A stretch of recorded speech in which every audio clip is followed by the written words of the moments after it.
morning and welcome to Judaism Today. We know we find ourselves in the period known as the 9 days, the intense period of mourning leading up to Tisha B'Av, the 9th of Av, the holiday which commemorates the destructions of the temple and really all the tragedy that have occurred throughout Jewish history. And there's a really interesting connection to this week's Parsha. We know the name of the book which we read on Tisha B'Av, the Megillah, is called Megillas Eicha, Lamentation, written by Jeremiah, the prophet Jeremiah, who laments the destruction of the first temple. But this word Eicha, which means, how is it possible? Eicha Yashva Badad, the Megillah opens. How is it possible that Jerusalem, the city that was filled with so many people and so much beauty, has now become destroyed, sits alone? Eicha, how is it possible? That word Eicha, that's what it's called, Megillas Eicha. That word appears in this week's Parsha too. And not only that, we switch. If you pay close attention, the Baal Kriya, the person reading the Torah, switches the trup from a tune that was the regular Torah reading to the tune of Eicha. And the pasuk is very fascinating because it doesn't seem to have anything to do with the destruction of the temple. The Torah says as follows, that Moshe realized that he's reminding the Jewish people of what happened, that there were so many Jewish people that he wasn't able to handle them all himself. So he says to God, how can I possibly carry alone all of the burdens of the Jewish people, all their quarrels, all their debates, all their disputes?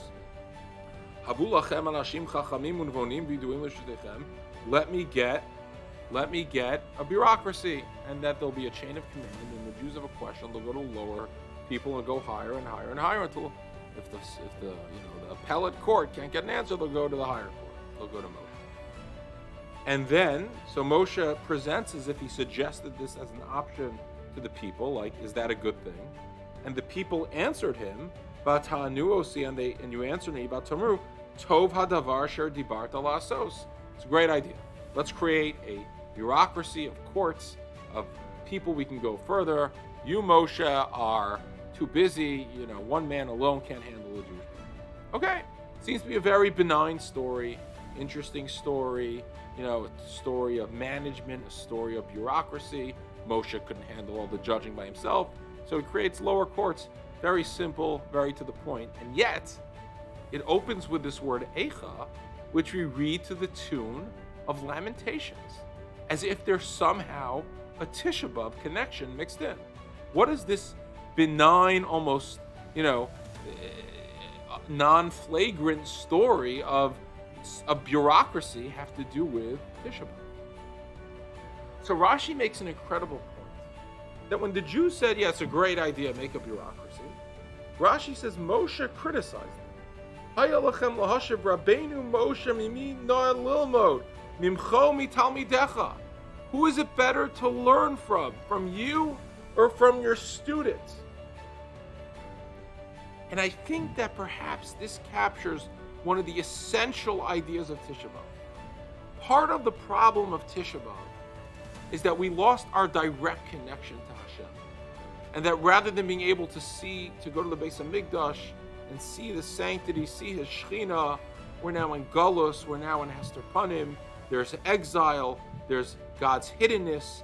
We can't see God as overtly as we did when the temple stood. And there is a big wall, so to speak, that separates between us and HaKadosh Baruch Hu. That's the challenge of Golus, not being able to see spirituality directly, to discern it through its hints indirectly beneath a mask and its hiddenness.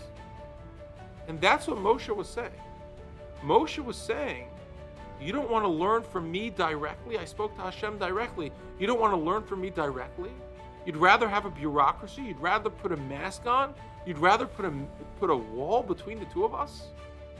The willingness of the Jewish people to create distance between them and Moshe, who was a direct conduit of the Devarim, the willingness of the Jewish people to create separation between them and spirituality, I believe what the Torah is saying, in that lies the root of the destruction of the Beis HaMikdash. Because once we as the Jewish people are willing to tolerate being separated from Hashem, being distant from Hashem, then the Churban is inevitable, then the destruction of the temple is inevitable. An incredible lesson, a credible allusion from the word Eicha, that appears in this week's Parsha. Have a great day. I hope you enjoyed that episode of Judaism Today. If you did, please make sure to follow us on Facebook, subscribe on YouTube, or check into our podcast wherever podcasts are listened to, and we look forward to hearing from you more.